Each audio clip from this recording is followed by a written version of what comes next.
Hi, good afternoon. Good afternoon. Ano ba? Hindi sana dapat manood kayo ng Langit at Lupa dahil marami kayong lessons ma-learn sa about family, about love and friendship. Ayan. Patrick? Yes, hi, good afternoon. Thank you for coming to our fest.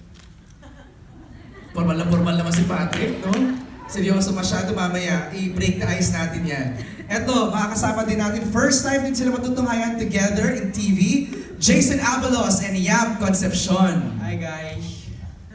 Hey guys, what's up? Wow. Yeah, thank you so Kita-kita po rin much. tayo, oh. Oo nga. Jason, so nice to see you here. At yun din po. And kayo din. Ayan, thank you so much guys for coming here.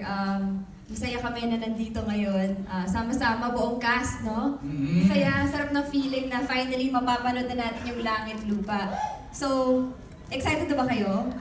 Yeah. Yes? Yeah, because we all are excited. At syempre po, thank you po sa inyong pagtulong po sa aming mag-promote na aming vlogging show. Thank you po. Thank you, Jason. Thank you, Yam. Siyempre, dahil bata ang cast, bata din ang mga direktor. Di ba? Direk Carlo Artiliaga and Direk Myla Hero Gaite.